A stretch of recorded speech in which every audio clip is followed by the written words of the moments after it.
Alleloia, hiderany Jehova mifoko rehetra aho eo amin'ny fivoriany marina sy ny fiangonan-dehibe. Lehibe ny asan'i Jehova ka dia nin'izay rehetra mankasitraka azy. Ho fanimboantsika ny fotoana ary indrindra ihany koa hidirantsika an'Andriamanitra amin'ity fotoana ity dia andeha ataontsika ny laran-kira faharoanjato mira firam-pifaliana.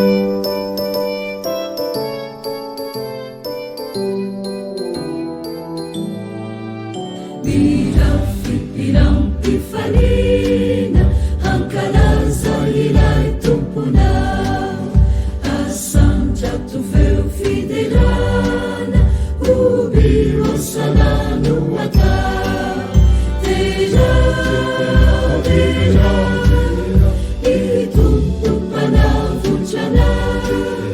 ija ubi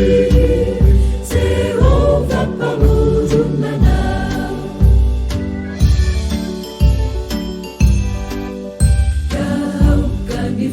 fifalina isandratraambunia hanaku urehelatani hanabara fitimanava deja itumpupana vuncana ija ubi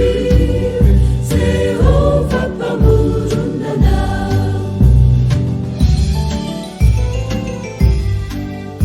isika de ulumbuzena firenena zevotokana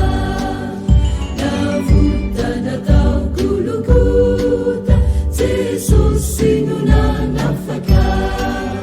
deja itumpupana vuncana ija ubi Jehova pamurunana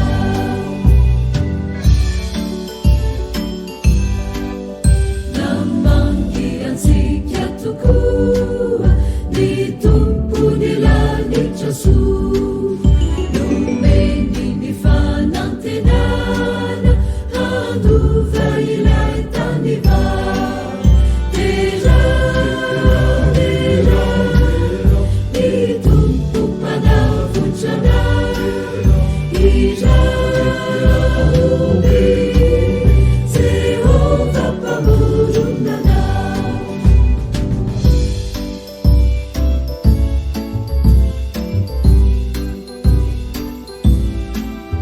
ritumpupana hatrahendry ijeto zahay zanakao utena panompo voatendry hanosy anarakanao deja itumpupana vuncana ija ubi Jehova pamurunana Iariky vavaka tsika tompoko. Andriamanitra ro ray ny tsara sy masina izay an-danitra. Indreny hafalianay fa dia mbola omenao an'izao fotoana izao indray izay ahafahanay miaraka aminao amin'ny alalan'izao fandaharana izao. Saotra Andriamanitra noho izany fitiavana lehibe izay ateonao sy atolotrao aminay tsy tapaka izany. Ankehitriny dia mangataka aminao izahay toy ny fanatrehanao tamin'iny maraina iny no mbola anatrehanao ihany koa an'izao fotoana izay ho tohizanay izao. Ako Andriamanitra mba ho tsapanay izany fifaliana izany, ako ho tsapanay ny tananao izay mitantana anay ary ny programa rehetra izay ho atao eto dia eo ambany fitantananao ka ny fanahinao masina Andriamanitra no anomba ny zavatra rehetra mba ho lavorary avokoa ka handray fitahiana handray fampaherezana izay rehetra miaino sy mijery amin'izao fotoana izao. Dia mino sy manantena ny fanatrehanao izay Andriamanitra noho ny amin'ny anaran'i Jesosy no fako mangataka ny vavaka. Amen.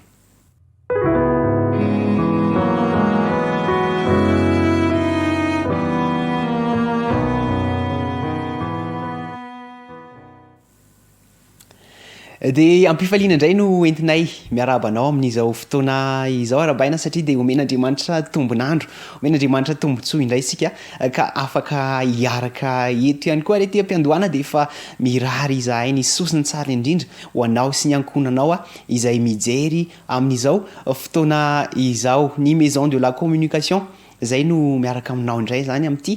tapany hariva ity ary oentina ihany koa iarabananao izany rehetra izany ka de manasanao ihany koa izay mba tsy saraka aminay satria maro ny fandaharana izay ho atolotranao eto andeha aloha jerentsika ny santionany ny am'zany fandaharana izany hoe tony ahoana ny endriky ny programmatsika am'ty hariva ity ho amin'ny voalohany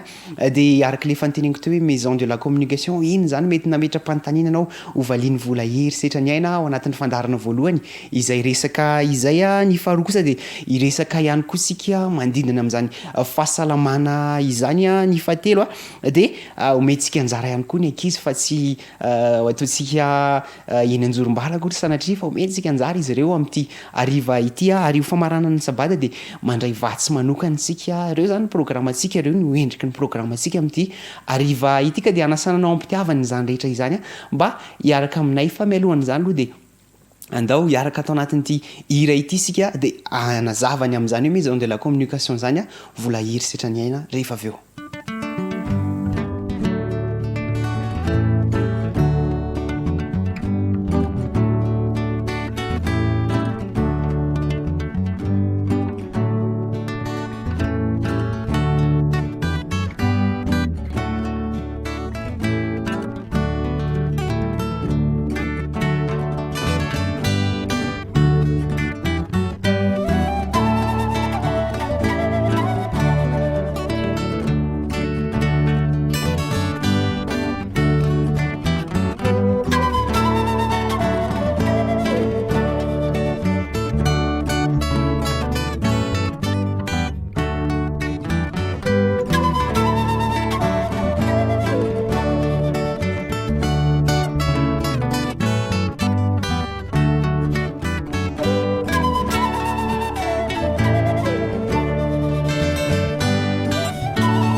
fifaliana ho anay tompoko lasy tompoko vavy ny manatitra ny arahaba ho anao amin'n'ity tolakandro ity ary notendrena manokana ny tenanay mba hiresaka aminao mikasika any amin'ny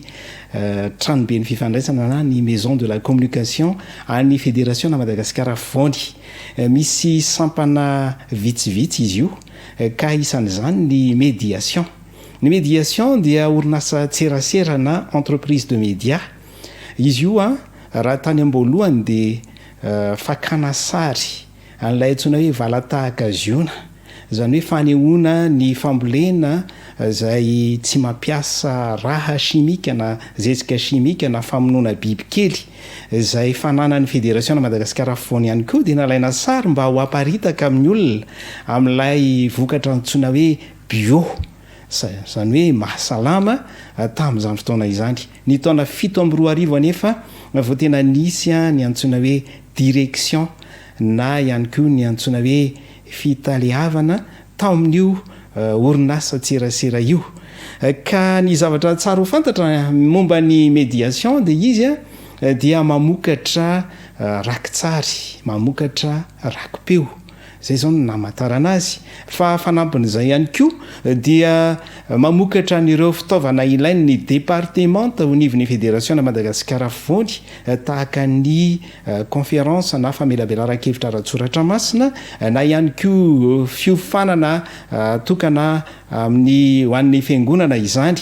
Izay zany no anisany asa tanterahan'ny médiation kanefa ny tena nahafantarany maro azy dia ny famokarana fandarana alefa amin'ny fahitalavitra raha tsy hitahan'ny safa-tsy vitsivitsy isika tany amin'ny taona 7 tany ho any ohatra dia sady mamokatra ny fandarana tara-pahazavana sy ny tonontantely ity médiation ity no mamatsy ihany koa ny fahitalavim-pirenena amin'ny fampalalahana vaovao mikasika ny fiangonana adventiste. Dia taty aoriana dia misy ny karazana fandaharana izay alefa isan'izany ohatra ilay fitiavana mandresy izay arahana amin'ny fivondronam-be ny fédération ny fiangonana adventiste aty amin'ny ranomasimbe indianina. Ny zavatra tsara ho fantatra ihany koa mikasika ny médiation dia manana ny antsoina hoe galerie médiation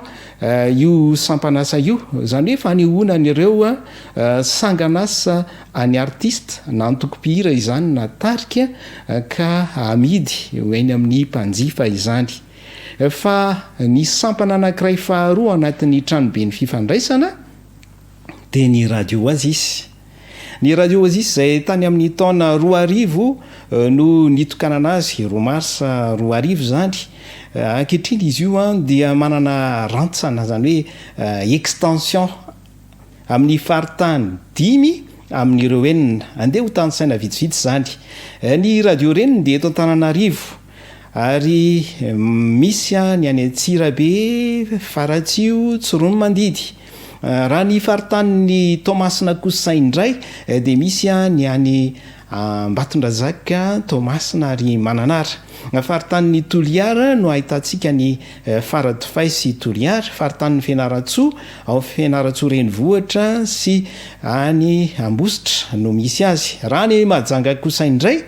dia ao Mahajanga renivohitra sy any Besalampy no misy ny radio Oasis. Rehefa tena hoe atao zany ny fitambaran'ireo rehetrarehetra ireo dia 320 eo zany ny rantsana na extension an'ny radio Oasis. Tiana nefa mampafantatra fa ny foibe fitantanana mazava ho azy dia eto amin'ny radio reniny. Ny mikasika ny amin'ny fandaharana ohatra na ny grille de programme na famokarana fandaharana dia miainga avy eto amin'ny radio reniny avokoa. Eo ihany koa ny fandrindrana ny fampalalam-baovao izay tena mahafinaritra tokoa satria tsy ny radio Oasis ihany no mandray an'ireo fandaharana ireo na ny vaovao izay mandeha eto amin'ny radio Oasis fa hatramin'ny radio adventiste hafa tahaka ny radio Antsy ny filazantsara na RAF izay misy any Nosy Belleville, misy any Antsiranana, any Antala no foibeny ary misy ihany koa any Andapa. Izany zany fanehoana amintsika hoe misy fiaraha-miasa lehibe tokoa eo amin'ny sehatry ny radio zany. Ka raha eto amin'ny radio Oasis foibe no asiana teny dia misy ny antsoina hoe direction générale arak'izany anarany zany zany a dia fitantanana kapobeny no atao ao anatin'ity direction générale ity. De misy koa ny direction de publication, resaka famoahana no resahana amin'izany, ary io dia takin'ny fanjakana ny fametrana ny anarany sy ny mombamomba n'ilay tale mba ahafana manara-maso, satria ny antony dia mila manaraka ny lalam-panjakana isika sy manaja ny antsoina hoe tandroasina na etika. Ka io amin'ny direction de publication io no miandraikitra izany. Ao indray ny direction de programmation, ahitana zavatra vitsivitsy koa ao, de tsy inona akory zany fa ny fandrindrana ny fandaharana amin'ny ankapobeny zay zavatra mandeha rehetra amin'ny onjam-peo, anisan'izany ny fandaharana ary ny fanitana fandaharana. Ao ihany koa ny direction de l'information, araky ny resantsika teo de mandrindra ny fampalalam-baovao amin'ny ankapobeny io sampanasa anankiray io. De mbola misy ihany koa ny direction technique. Ny direction technique de mbola misy ny miandraikitra an'ireo izay miasa manokana mampita ny feo any atokantrano mivantana, zany hoe ao amin'ny antenne zany misy mpiandraikitra manokana ny amin'izay. De misy koa ny fandraisam-peo amin'ny kapobeny. Dia tahaka an'izay zany raha ohatra ka asiantsika teny kely mikasika an'ireo rantsana ao anatin'ity radio Oasis ity. Ny faniriana rehetra dia mba isy an'izany hoe fahitalavitra izany. Raha ny fahazahon-dalana eo am-pelatanantsika dia ahafahana mihitsy mamokatra fandaharana amin'ny fahitalavitra fa miandry ny fahazahon-dalana amin'ny fanatanterahana izany sika ankehitriny. De entina mibavaka mba ho teraka ny radio télévision Oasis. De izay ary no entinay mamarana ny resadresaka izay ny fanaovana teto tompoko lasy tompoko vavy, de mirary ianao zahay mba hahita soa mandritra izao andro sabata izao.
Salavina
kanefarayo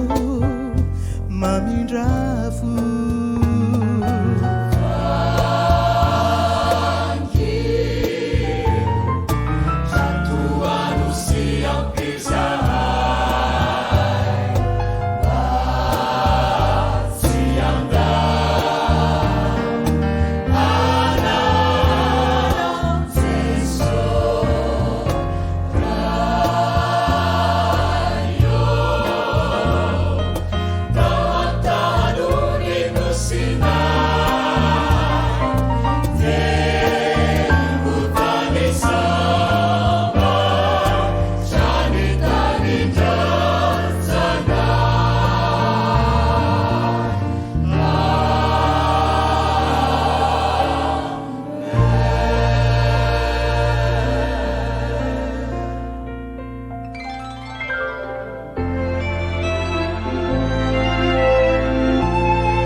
izao ratsika volahery nitondran'izay fanampampanazavana amin'ny maison de la communication izay no nefa dia mazava aminao izany a manomboka izao izao ratsika ihany koa reo teknisiana izay mandahatra ny hira mahafinaritra ireny a mbola maro ihany koa ny hira izay ho atolotra ho anareo rehefa avy eo fa ndao indray aloha ary isika iresaka ny amin'izany fahasalamana izany tena zava-dehibe tokoa ny fahasalamana ho antsika olombelona ary tian'Andriamanitra ho karakarainy izany ka manantombontso manokana isika hiaraka mivola hery hatrany a dia ampiny domona ihany koa ao anatiny zany resaka fahasalamana izany.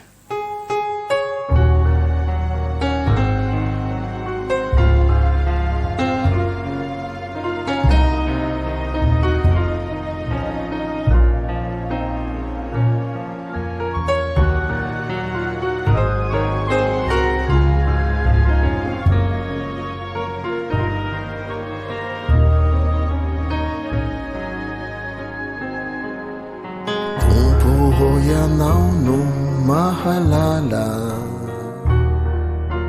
niady mafizaya trehako fa tsy vitsireo zay mankala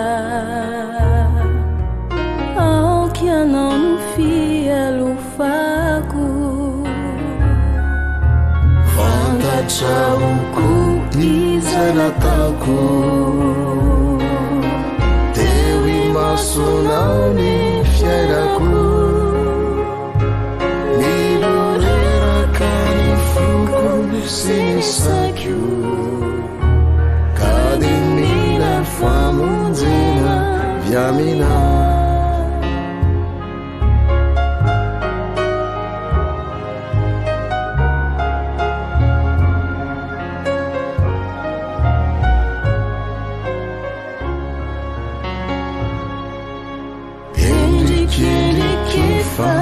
wisanandro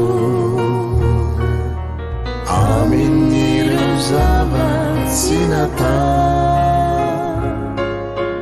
tompo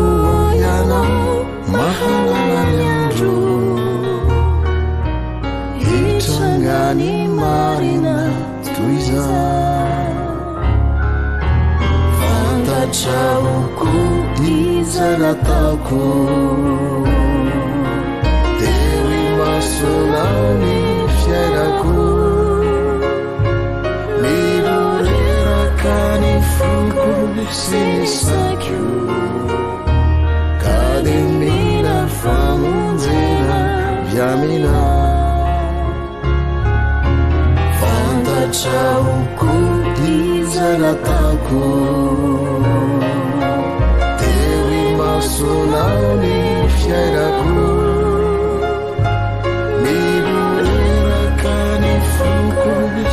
sakio ka dia mila famonjena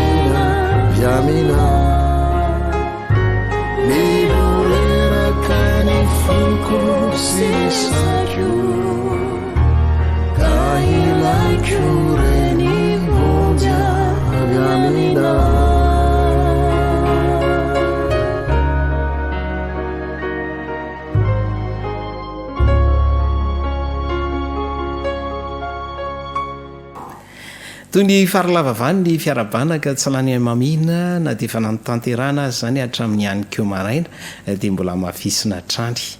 iresaka momba ny fahasalamana isika izao ka miaraka amintsika eto tomoina aryvony ary malala fa le miarabanao tomoina fary miaraba volahery a dia fary miaraba ny rehetra izay manjoy a ty fandarana ity momba ny fahasalamana ny resaka eto ny rano dia manandanja tokoa amin'ny fiainany zanak'olombelona satria fitopolo isanjato ny vatany olombelona dia rano avokoa ary tafiditra ao anatin'ny fanavaozana ara-pahasalamana ny fisotroana rano sy ny fampiasana azy amin'ny tokony ho izy anisan'izany zany ny fidiovana ka momba ny rano zany ny resantsika amafisina trany fa hijery isika hoe fomba hoana no fiarovana ny rano tsy aloto dia alohaloha apetratsika ny fanontaniana voalohany manao hoe inona no azo amaritana ny hoe rano maloto ia saotra ny volahery a tsara tokoa ny resaka momba n'izay rano izay marina hoe rano maloto na nomboana azy a fa na izany ary dia tsara amin'ny manamarika fa ny tena mampaloto ny rano a dia afa amintsika olombelona ihany akoatra ny hoe mamparary a ny rano maloto zany eto ny resahana satria misy mikroba ny rano maloto a dia vokatry ny inona zay vokatry ny tsy fahadiovana ny 20 isanjato ny rano maloto eran-tany zany dia tsara ny afantarantsika izay a fa vokatry ny loto a izay ataontsika olombelona ihany itsika ihany mahatonga an'izay zany hoe alefatsika ny amin'ny tontolo iainana alefatsika ihany ny loto a dia lasa mamoaka andeha an-javatra maloto manimby tsika any amin'ny ranomasina any a dia miteraka fahavoazana goavana be izay a na dia amin'ireo hazan-dranomasina arany dia ho an'ny any tokantrano indray a dia mandratra ny toe-pahasalamana ny rano maloto dia ny rano a izay tovozina avy amin'ny pompy satria rehefa natao tokotry ny fitiliana dia ny fahadiovan'ny rano zany dia hita fa misy loto manam-poizina ny fahasalamana mazava ho azy zany a fa raha ny tokantrano zany ty resantsika ity dia izao ny fantsona izay mitondra ny rano iny zany dia jerena fa mangery izy a mangery podiby isan-karazany a noho ny fahanteran'ny fantsona mahafantatra izany daholo tsika indrindra fa reny trano efa somary elaela reny dia ahitana an'izany ka mazava ho azy zany a fa ny azo amaritana ny rano maloto zany aloha dia ny rano maloto zany dia rano hoe tsy azo troana zany hoe rano a ny rano moa zany dia natao hoe mpamelona sy mpiaro aina fa rehefa tsy azo sotroana zany le rano dia atao hoe rano maloto izy zany izay dia araka ny fanadidina zany a nisy fanadidina izay nataony Shrida Raphaël président conservation en union taloha dia olona 5,000 a sy 2 alina zany nefa maty a maneran-tany a vokatrizay hoe rano maloto zay zay zany faritana tsara zany hoe rano maloto ary azotsika sarentsaina hoe izay le fomba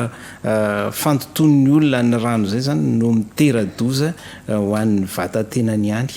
fa fanontaniana apetraka hoe ny rano maloto ve mety hisy fetraikany raha ohatra ka mikasika ny hoditra tena misy fetraika mihitsy raha mikasika ny hoditra ia zany moa zany dia iresana amintsika hoe tena sarobidy tokoa ny fiarovana ny rano a tsy aloto kanefa alohaloha apetraka ihany ny fanontaniana hoe fomba hoana ary no anavahana ny rano maloto amin'ny rano madio tsotra kely mazava ho azy moa zany a fa azo avahana maso izy aloha raha mijeryntsika satria raha rano madio a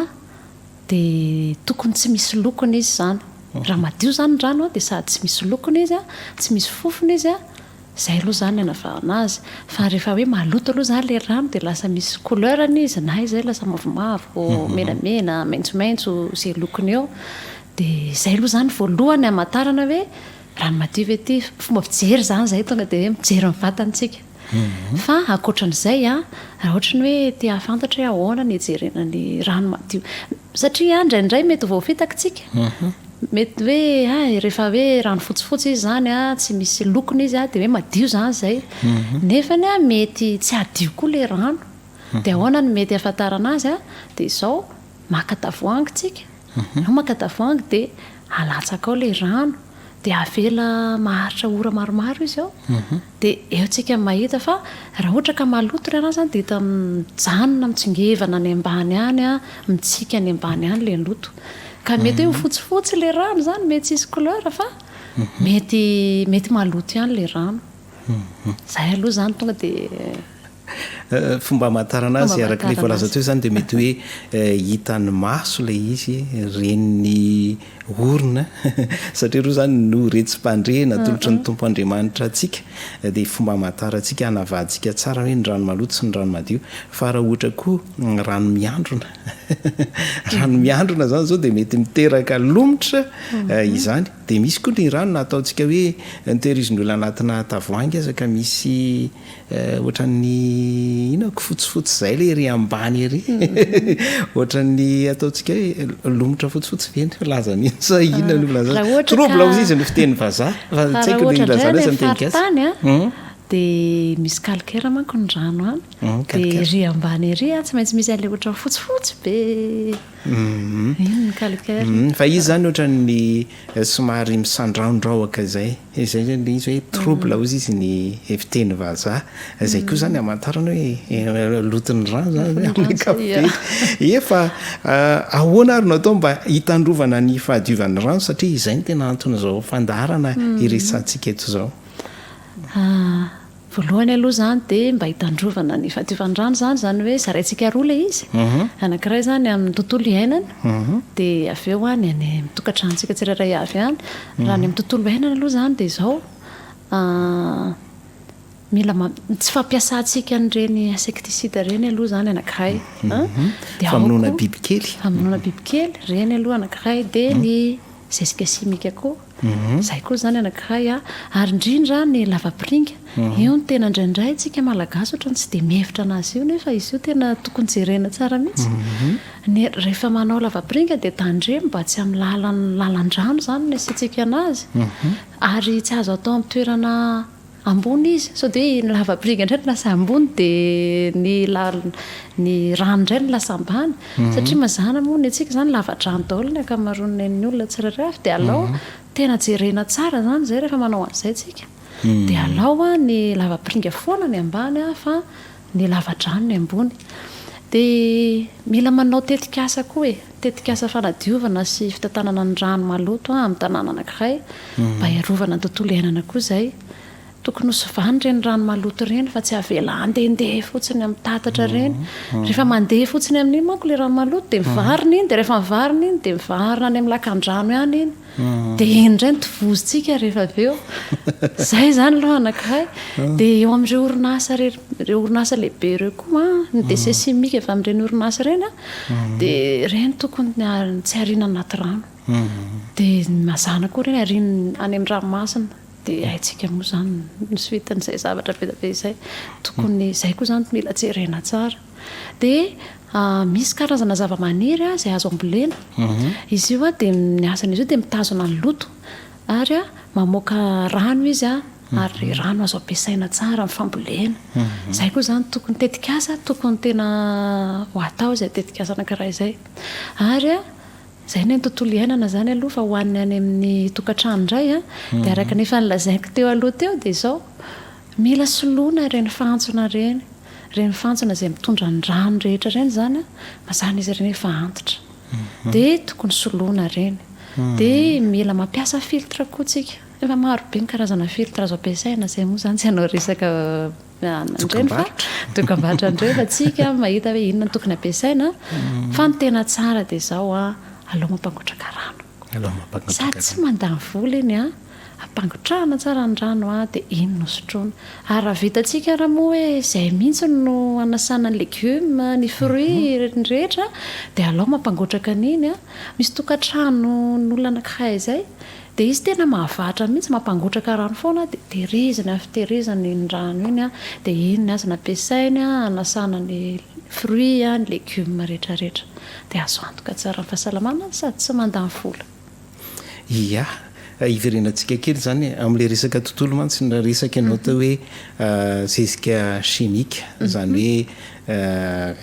zezibazany filazan'ny teny malagasy azy ao ihany koa zany le hoe famonoana bibikely atao amin'ny fambolena izy ireny matetika no mahatonga an'izay de rehefa hoe manondraka le olona de lasa eny amin'ny tontolo de mety tonga hatrany amin'ny rano fisotro ny afarany fa ny zavatra anankiray koa tsy tokony ianao ny antsona hoe jangoany ny olona le jangoany moa zany de tsy fananana ny lavapiringa de lasa eny amin'ny tapitanyety rehetrarehetra eny no anaovana azy fa rehefa tonga ny ranonorana na ohatrohatran'izany de entin'ny ranonorana le izy de makany amin'ny renirarehetrarehetra famindra-retina zany ny olona raha vao ohatra ka zay no mitranga ny manaraka ihany koa indraindray ny olona rehefa tsy manana lavapiringa no ohatrohatran'izany de eny amin'ny rano no anaovany azy de any amin'ny rano de lasa amin'ny rano de eo no mahatonga n'ilay teny malagasy hoe ny rano tsy tetezin-dozy zareo inona ny hevitra amin'izany fanadiovana saina fotsiny lay izy fa amin'ny ankapobeny zany efa maloto iny rano iny de tonga any amin'izay tsy tokony andehananytsika le izy amin'ny ankapobeny fa betsaka zao ny ohatra ny aretina azo avy amin'ny rano maloto raha tsy tanisitsika hoe kolera ny areti-pivalanana rehetrarehetra io sy ny sisa sy ny sisa fa tsy hitanisan'izany moa zahay eto fa ny fitandrovana azy zany tsy fampiasana zezika chimika na insecticide ilay famonoana bibikely ireny de ny anankiray koa zany hoe amin'ny orinasa araky ny voalaza teo mamitina kely fotsiny zany sady mamerina le rano ampiasain'ny orinasa ireny indraindray mandeha eny fa ity zavatra anankiray ty koa mbola hita domoina rehefa zao moa zany ny andro rinona ny fampiresantsika zao fa rehefa tonga ny andro fahavaratra de misy olona manararoatra mihitsy manary ny malotony eny amin'ny lakan-drano de araky le voalazana teo hoe tonga any amin'ny renirano ihany le izy de reny zany tokony efa hoe miezaka mihitsy zany ny tokantrano tsiraray avy hoe mianatra indray fianarana manokana zany zao le hoe fanadiovana ny rano avy nampiasaina lay misy ina mosy teo misy rano-tsavony sy ny sisa sy ny sisa reny rehetrarehetra reny efa raha chimika mantsy zany reny rehetrarehetra reny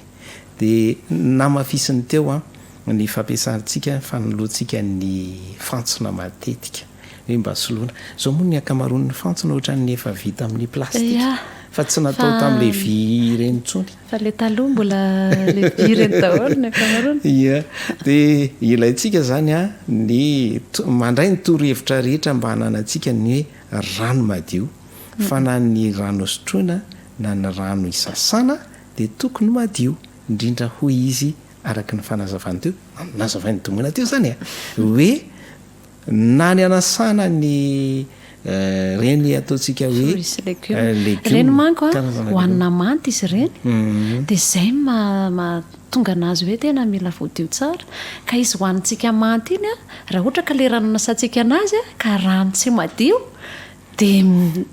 tovy lasa mihinana aretina ihantsika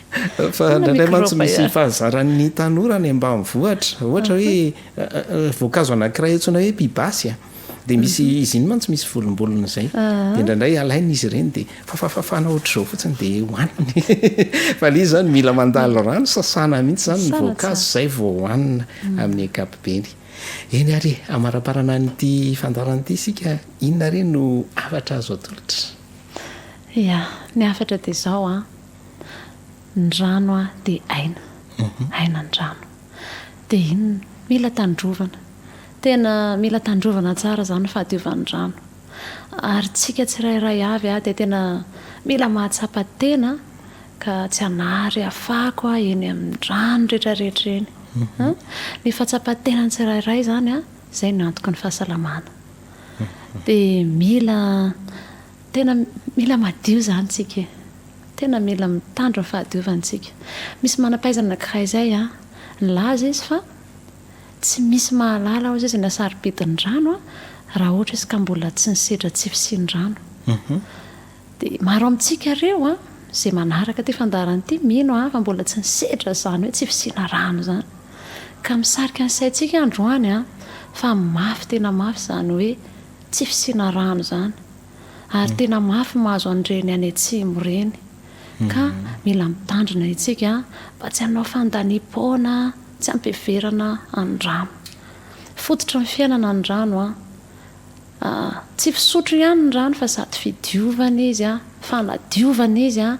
ilaina ny fambolena ilaina ny fiompiana ka mandrora mitsilany izay olona rehetra mihevitra tsy mihevitra ireo zavatra io fampitandremana izay voalaza ireo ka tena sarobidi ny rano ka dia izay no afatra apetraka hoe samy mihitsika mitandro ny fahadiovan'ny rano tsika tsirairay avy mba hananantsika fahasalamana tsara. Ety-pamaranana dia manatitrantotra hatrany izay fa ny rano dia ilay efa ny fironon'Andriamanitra hatr'izay no misy io fa tsy misy rano vaovao vao miforona fa io rano io ihany zany mihodinkodina eo na izy mietona na izy mivaingana na io rano ka hitantsika io dia izay no hitandrovantsika azy tsara ary ny manam-pahaizana dia nyresaka hoe any aorinany dia isy krizy ny rano tena tsy misy tahaka azy efa misy izy zao krizy ny rano hoe tena tsisy ny rano zany hoe mandeha any avaratra ianao tsy misy any atsimo tsy misy any atsinanana tsisy any andrefana tsy misy dia ilayntsika zany ny mikojakoja tsara io fanomezana avy amin'ny tompo Andriamanitra io fa raha nantsika eto ny resaka domoina dia makasitraka anao indrindra miaraka teto isika dia makasitraka anao nanjoy ny fandarana hatramin'ny farany koa inonay fa dia rano madio no misy ao anatin'ny tokantranonao araka ny fikojakojanao azy sy ny torohevitra izay nomena teo dia mametraka ny mandra-pitafa ho a manaraka indray mandra-piona manaraka indray.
oambina sy ho salamany ianao izany notariketra amin'ny baiboly ary izany koa no hirarianay mba ho ambiny ianao le fandarana fahasalamana teo izay isaorantsika indrindra izy mianada nitondra an'izay a dia inona ihany koa fa dia hitondra hery sy fahasalamana ao anao ny fiainonan'iny fandarana ray iny araka nefa voalaza teo dia manana anjara lehibe eo amin'Andriamanitra izany ankizy izany avelao ny zaza nantonay izany no nitenenin' Jesosy fandarana ho any ankizy indray no arahantsika zany a amin'ity manaraka ity izay arahantsika amin'ny namana zanina ka dia manasa antsika ankizy rehetra mba hiaraka ao anatin'izany famelohan'izany dia andao no atolotra anao ity hira ray ity.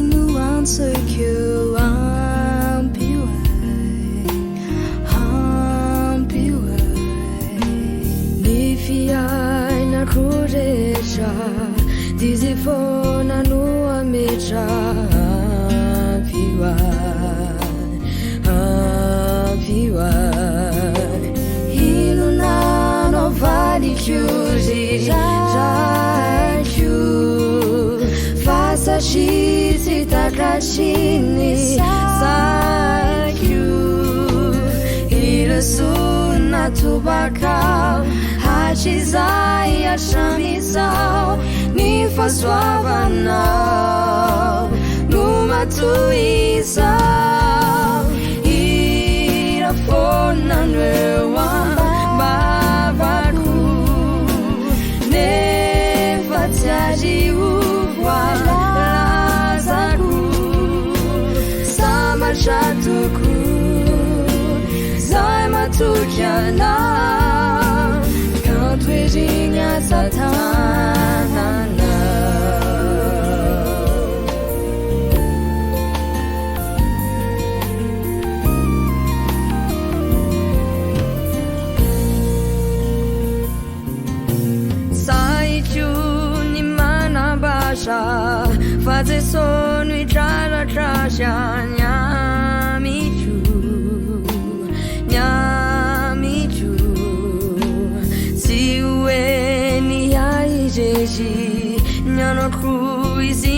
seji mifali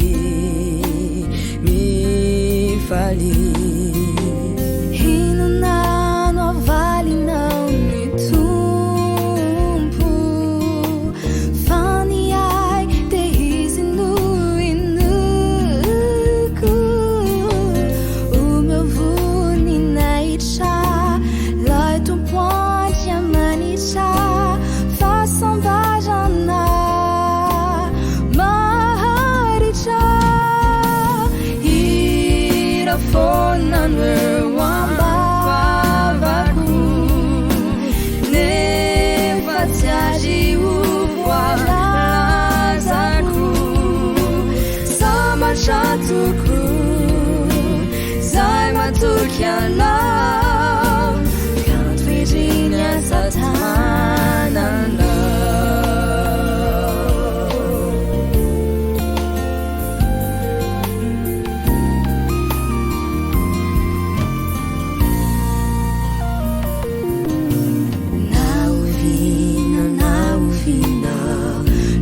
rano pitahina Jesoti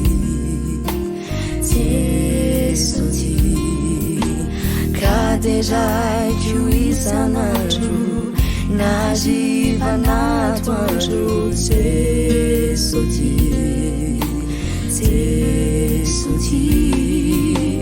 inonano valikiozy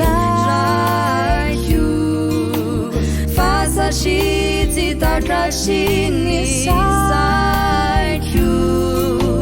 iresurna tubakao hachizai achamisao nifaswavanao numatuizao irafonanwewambavaku nefatiariu Shatuku Zai matukiana Count Virginia Satanana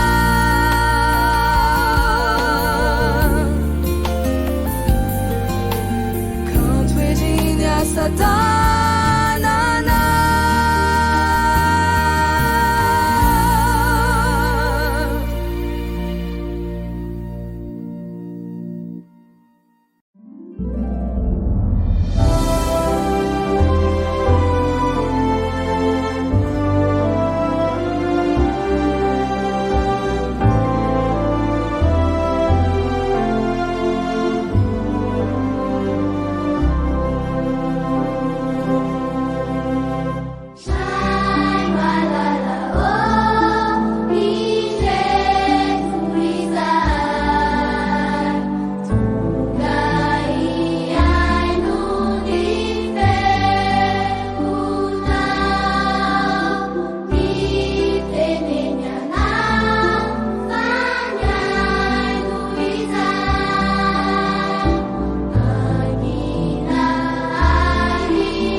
faly indrindra ny tenako rakizy tafahoana aminareo indray amin'izao fotoana izay natokana ho antsika izao amin'ity sabata folakandro ity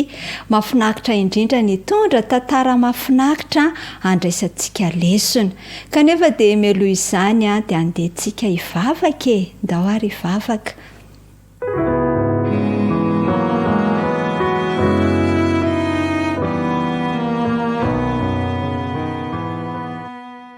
jesosy eo misaotra anao indrindra izahay satria mbola manana anjara natokanao anay ankizy amin'ity sabata folakandro ity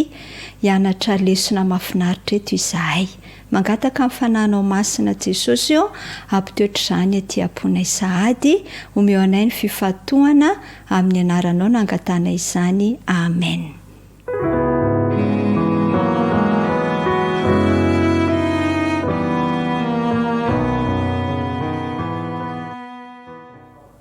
Tantara iray hoy aho no hoentiko anareo. Indray andro dia nisy mpanjaka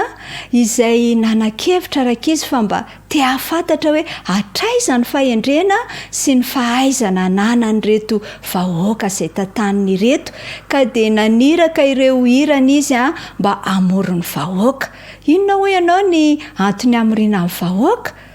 Ny hamoriana amin'ny vahoaka dia izao: te hihinana sakafo matsiro ny mpanjaka, ka dia vory tokoa ny vahoaka. Rehefa nasaina ny vory dia niteny hoe iza aminareo reny mahay mahandro sakafo tsara indrindra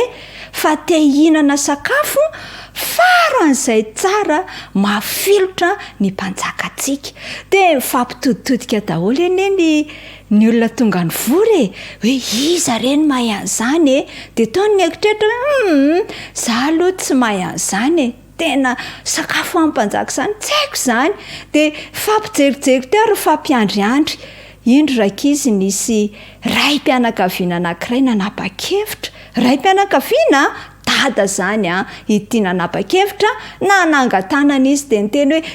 za vonina hikarakara sakafo faran'izay mafilotra ho an'ny mpanjaka. Dia nentina teo amin'ny mpanjaka izy, ary rehefa tonga teo amin'ny mpanjaka izy dia nitenen'ny mpanjaka hoe tena mahay mahandro ianao dia izy hoe eny tompoko, tena vonina hikarakara sakafo ho an'ny mpanjaka, ary arak'izay nitakian'ny mpanjaka dia ho atao tena faran'izay matsiro ilay izy dia andeha ho ataoko izany. Eny ara hozy izy ny mpanjaka andana karakara ny sakafo. Dia lasa izy nandeha nikarakara sakafo. Inona hozy izy nareo ny sakafo nomaniny ity raim-pianakaviana ity? Nakalela-nomby anankiray izy dia nikarakarainy, nitetetehany tsara, nasiany an'ireo hanitra maro samihafa, menaka sy ny sisa, karakarainy tsara arak'izay azo atao. Nataony tsara nahandro dia natolony mpanjaka. Rehefa natolo ny mpanjaka rakizy ilay izy dia tena resy lahatra ary faly ny mpanjaka fa tena natsiro tokoa ity sakafo ity. Dia nisaotra azy ny mpanjaka ary nanome fankasitrahana azy. Fa rehefa nahita an'izany ny mpanjaka dia tsy afa-po izy. Hoy ary tena mahay mahandro sakafo tokoa izany ny vahoaka, tena misy mahay mahandro sakafo, ary iza kosa ary ilay tsy mahay mahandro sakafo e. Dia nampivoriana indray ny vahoaka. Rehefa nampivoriana indray dia nitenenina hoe ankehitriny kosa dia tsy sakafo indray izay tsara indrindra no tiany mpanjaka hohanina fa sakafo izay ratsy indrindra indray. Iza aminareo mahay mahandro ratsy indrindra fa izay ny ilain'ny mpanjaka. Dia mbola fampitoditodika indray ny vahoaka rehetra izay nivory teo rakizy hoe ahoana izany hahandro sakafo ratsy izany? Ahoana re izany atao hoe sakafo ratsy izany Dia mifampiandriandry teo, ary raha mbola mifampiandriandry teo izy dia ilay raim-pianakaviana izay efa nahandro tamin'ny voalohany ihany no nanangatanana indray. Za tompoko izy izy vonina hahandro sakafo faran'izay ratsy ho an'ny mpanjaka. Dia gagagaga ny olona hoe ahoana ak' izany olona mahay mahandro sakafo matsiro be izany nefa ankehitriny izany dia handro sakafo ratsy indray. Dia tonga teo amin'ny mpanjaka izy dia hozy izy mpanjaka hoe tena mahay mahandro sakafo faran'izay ratsy ianao eny tompoko ny mpanjaka hozy izy. Dia andana ary karakara dia nandeha nikarakara izy. Inona indray hozy izy nareo no nalaina? Tsy anana, tsy zavatra hafa fa ilay lela-nomby teo indray rakizy no nalainy. Ary rehefa nikarakarainy indray ty lela-nomby ty dia tsy nikarakarainy tsara, nataotaony ihany fotsiny tsy nasiany zava-manitra, tsy nirarahiny fa hozy hoe rehefa masaka ty dia izay. Dia inona tokoa? Narosiny any mpanjaka ilay lela-nomby izay ratsy karakara. Rehefa nanandrana izany ny mpanjaka dia tsy te hihinana amin'ny mpanjaka fa naloa amin'ny mpanjaka ilay izy. Dia gaga sy talanjona rakizy ny mpanjaka hoe laoka mitovy fa samy hafa ny fomba fandrahoana azy a de tena ny afaka tokoa ny tsirony. Tao ilaina tsiro be a, tao kosa nefa ilay ratsy indrindra tsy mampitehinana. De rehefa nanontaniana izy rakisy de zao hozy izy hoe io lela io nge mpanjaka e, zay mihitsy mampiavaka an'izy io. Ohatr'izay koa ny lelantsika rehefa ampiasaintsika izy io hozy izy a amin'ny zavatra tsara, ampiasaina amin'ny teny fampahirezana, amin'ny teny mamy a,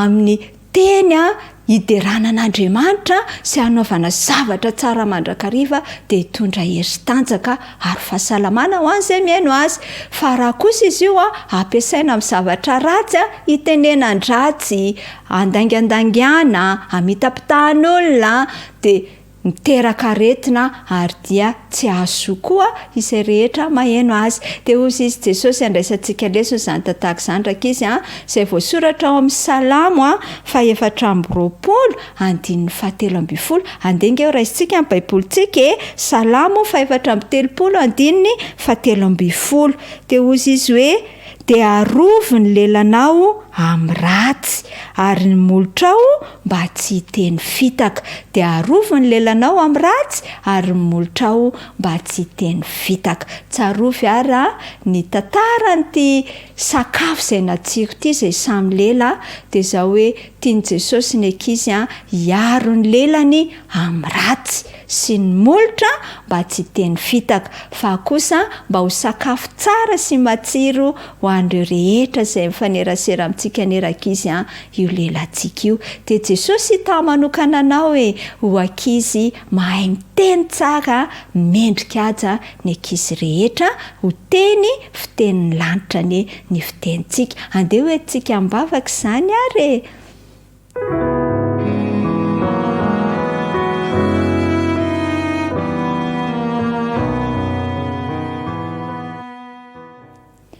Jesosy io misaotra anao izay ny amin'izany tantara izany. Tiana indrindra Jesosy io ity vavanay ity sy ny lelanay mba hideranao sy hiteny tsara mandrakariva ka ho sakafo matsiro ho an'ireo rehetra izay miaino azy. Amin'ny mahasasanay nefa Jesosy de mety tsy mahay izany izahay de mangataka amin'ny fananao masina izay hampianatra anay. Ka dia omeo anay izany fananao masina izany fa hatolotray ny tenanay fanatitra velona masina akasitrahanao ary hay ampiasa ny lelanay amin'ny tsara rehetra hanalavitra ny lainga sy ireo fitapitaka maro. De misaotra indrindra Jesosy eo fa mihaino vavaka ianao ary hamaly izany. De amin'ny anaranao nangatana izany. Amen.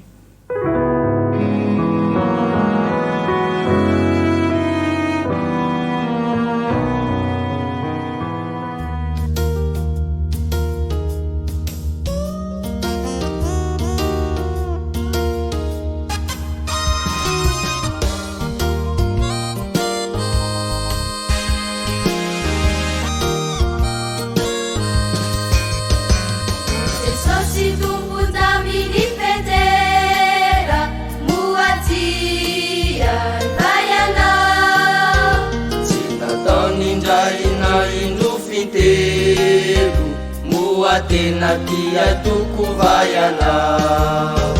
Beataku kandi unisayana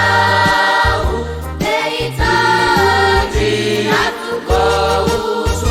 Ubabulu meluku achamizau Baitunda teni mamisa disu Uatia tuku vayana petera Nefanu arinuni keli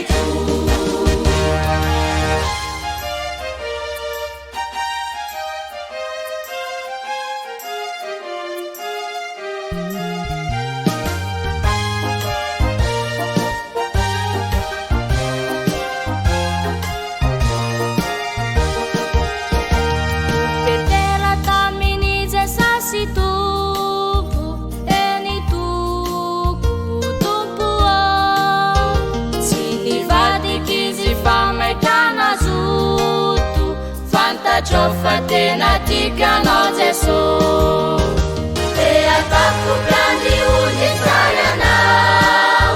Deitaji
Gesù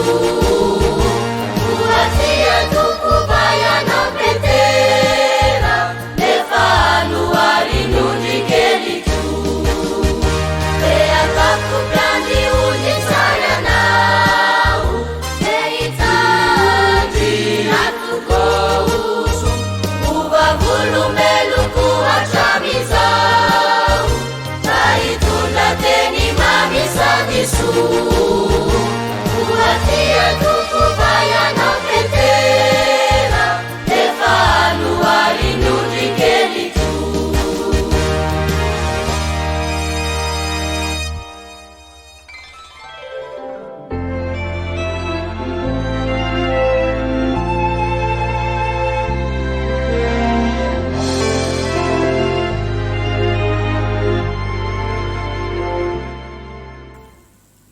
dia nanafinaritra le tantara ny oentina manazanina izao rahantsika indrindra izy a nitondratsika n'izay tantara feno lesona izay dia nirariana mba ho ankizy endry avokoa isika tsirairay avy ambany fitarihan'Andriamanitra ary mirary soa ny ray aman-dreny ihany koa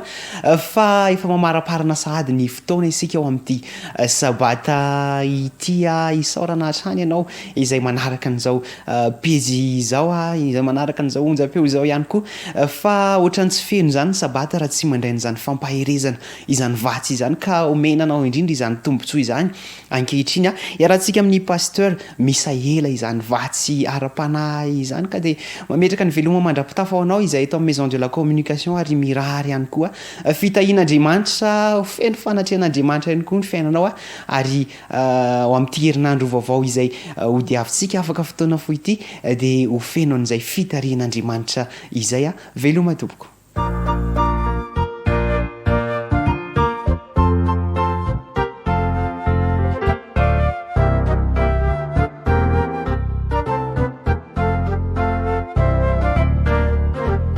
Misy fetranye ny andro iainana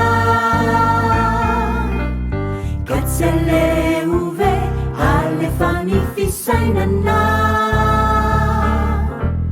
mba hibanjina lay tena tonga lafatra dia ilay fonenantso any an-danitra misy fletranye ny andro iainana ka tsy alehove alefa ny fisainana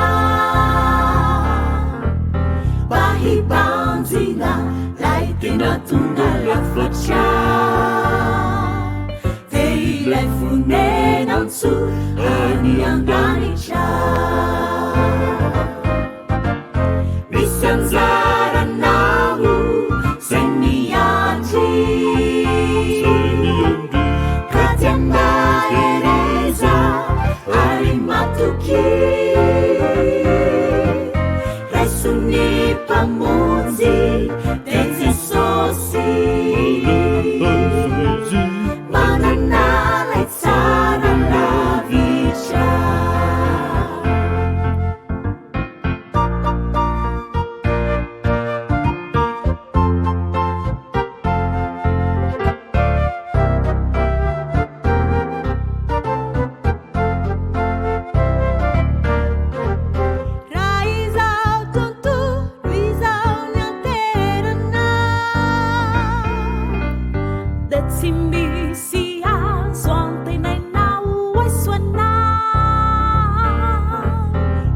Alehove mi banzina ilay arry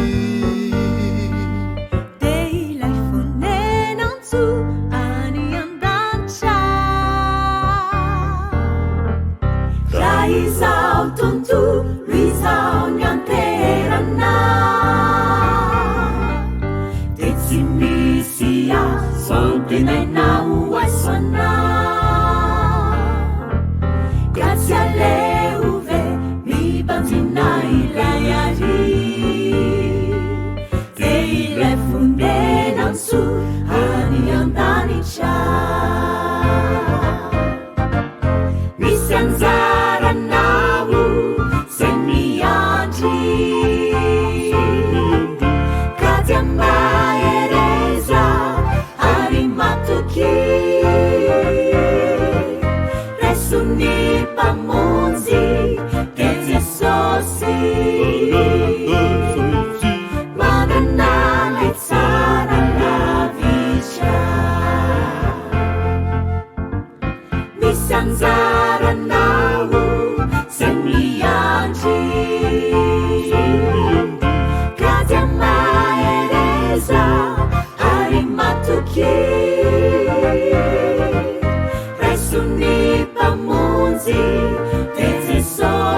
fifaliana hoay ny mitsidika ny tokantranontsika indray amin'ity sabata takariva ity ny fahasoavan'andriamanitra sy ny famondrapony anie dia irotsaka amin'ny tokantranontsika tsiraray avy. Mialohany amboaboasantsika ny tenin'andriamanitra dia manasanao izahay mba hanondrika ny lohanao satria dia mbola hivavaka tsika mba hahafan'andriamanitra mitarika ny fanahany ho amin'ny alalan'izany teniny zany ka atonga n'izany tenin'andriamanitra zany hiasa ao anatin'ny fotsika tsiraray avy. Hivavaka isika.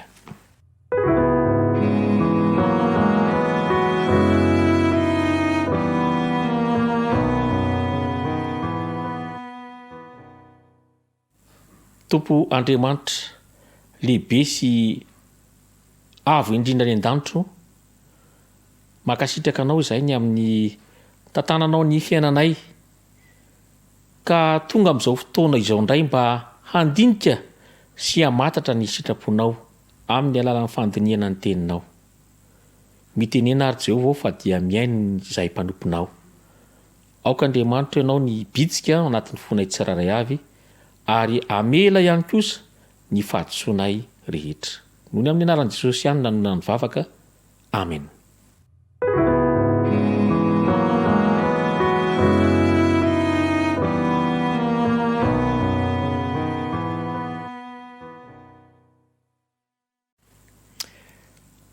Eny ara tonga amin'ny fotoana manokana isika ankehitriny dia andaotsika ampitondraitsika ny loha hevitra hoe miezaka anao izay mampahomby ny fiainany ny olona ka manao izay azony ataony izy. Fomba ny olona rehetra tokoa raha mbola miaina ito amin'ity tany ity, manao izay azo atao, manao izay azo ny tanana atao mba hampahomby ny fiainana, mba ahitana fahombiazana sy ahitana fandresena amin'ny zavatra anankiray. Kanefa tsy azontsika hoditsita ity tenin'Andriamanitra izay voalaza manaraka ity, izay voalaza amin'ny ohabolana toko 420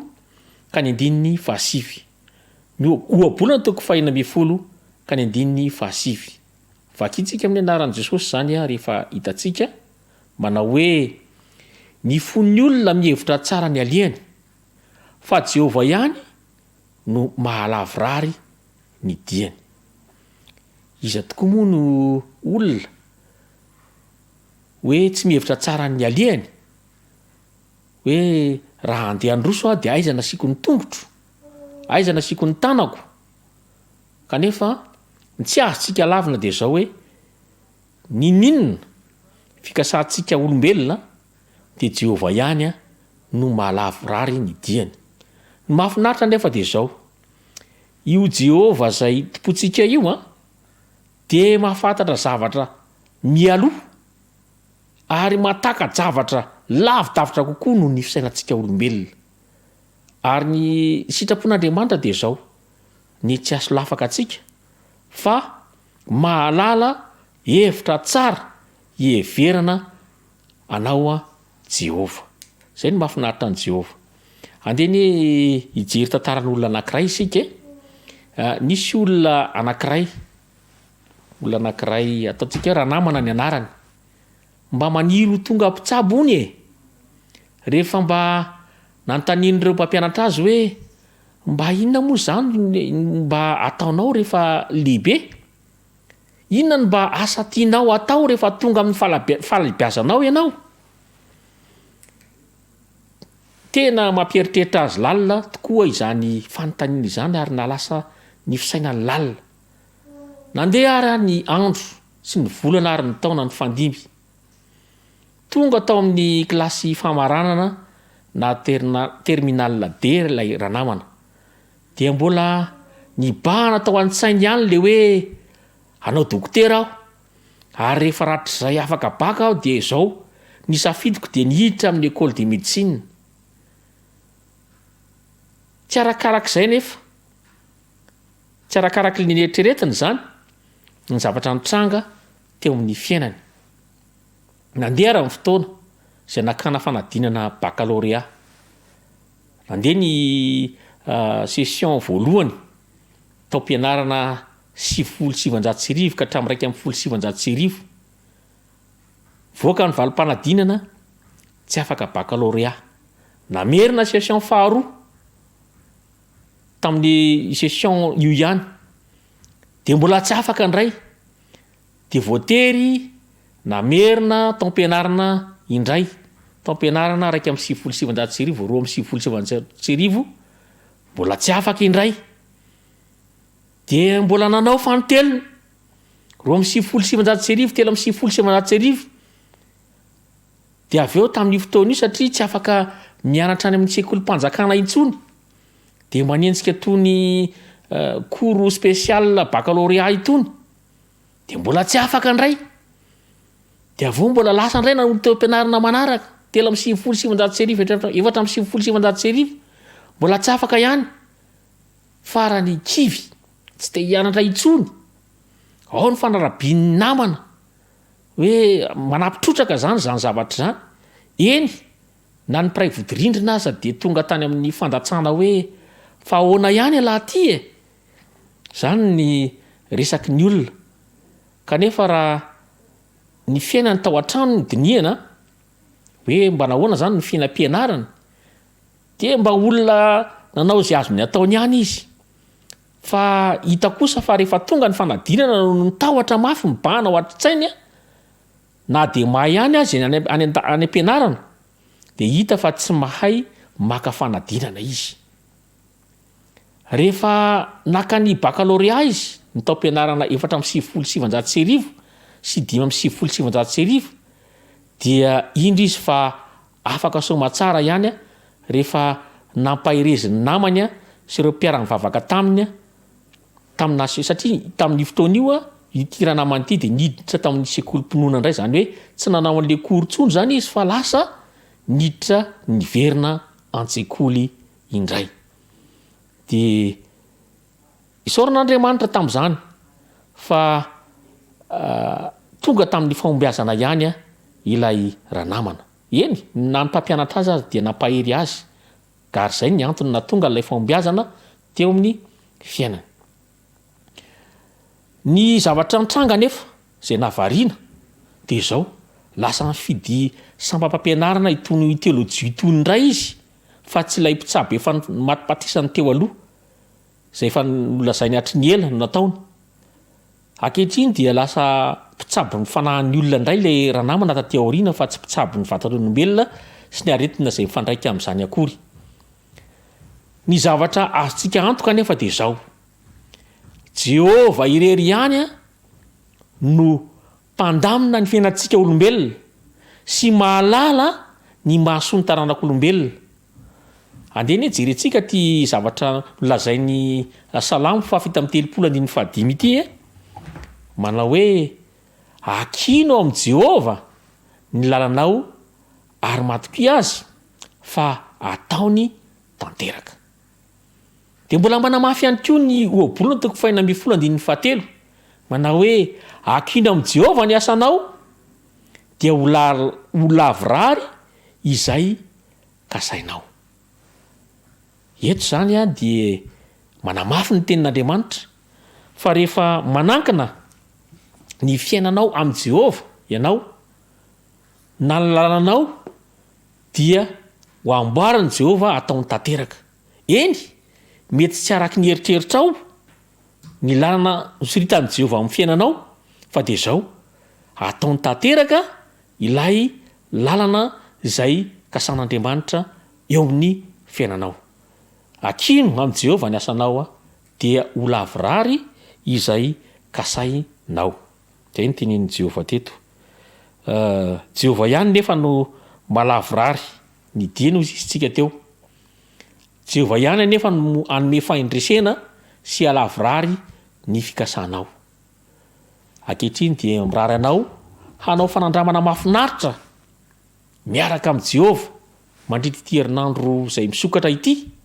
Mahaisa mametraka ny fikasana rehetra eo am-pelatan'Andriamanitra. Tsy hoe ny asa ihany na ny fianarana na ny ataontsika hoe fikasana manokana atao etỳ an-tany ihany fa hatrany amin'ilay fiainana mandrakizay mihitsy a zay efa nomaniny Kristy ho anao, lay efa naresy sy naomby no hanome fandresena ho anao mba halavrary ny dianao. Ny faniriko lalina raha dia zao, manaova fanandramana manokana miaraka amin'ny Jehova, fa tsy ho diso fanantenana ianao a amin'ny fanandramana zay iananao amin'ny Jehova. Tadio fa Jehova dia mpamorona anao, tadio fa mahita ny lasa sy ny hoavy entina ny anketrinao Jehova. Kanefa Kristy a Jesosy nefa naresy sy naomby no vonona ndray ihany koa mbola hanome fandresena ho anao a mba halavrary ny dianao. Ho tanteraka aminao anie izany fanandramana izany a ka Andriamanitra anie no homba sy hampandresy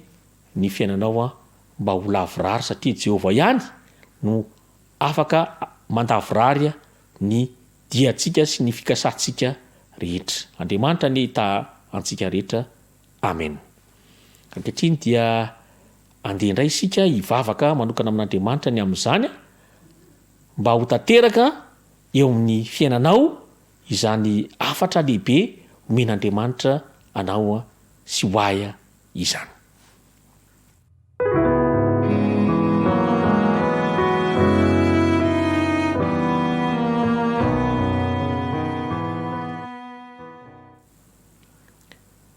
Misaotra anao zahay Jehova avo indrindra any an-danitro, satria nambaranao teo fa ianao ihany Jehova ao no mandavrary ny dianay sy ny fikasanay. Eny, tsy takatry ny sainay ny fitantananao, kanefa ianao Jehova dia malala ny isan'ny volondohanay. Enina dia nibitika eo amin'ny fiainanay sy maha-olombelona anay dia fantatrao avokoa. Na ny fikasana, na ny fietsika rehetra dia tsy miafina ao anatrehanao Jehova o. Koa aleonay ny misafidy ny ametraka ny fiainanay eo am-pelantananao izay. Ianao dia milaza hoe akino amin'ny Jehova ny asanao dia ho lavrary izay kasainao. Iny Andriamanitro, tsy etỳ an-tany ihany, na amin'ny asa ihany, na amin'ny fianarana ihany, na ny fikasana manokana ihany no anakinana ny fiainanay Jehova fa aoka kosa Andriamanitro mba hidirana ho an-tsehatra ny fiainana mandrakizay zay nomaniny Jesosy Kristy ho anay. Ka rehefa iseho ilay lohan'ny mpiandry dia Jesosy Kristy dia ingany mba ahazo satro-boninahitra tsy mety loha avokoa izay rehetra izay mieno izao fandaharana izao. Iny Andriamanitro amakivaky ty herinandro ity indray izahay, herinandro vaovao misokatra feno zava-miafina zay mbola tsy fantatray, tsy takatray. Kanefa ianao Jehova nefa mahafantatra izany, koa apetraka eo am-pelantananao Jehova ny fikasana rehetra ka mba ho lavrary ny dianay sy ny fikasanay rehetra. Dia misaotra Jehova ny fiainonao mivavaka isahady noho ny amin'ny anaran'i Jesosy Kristy irery ihany. Amen.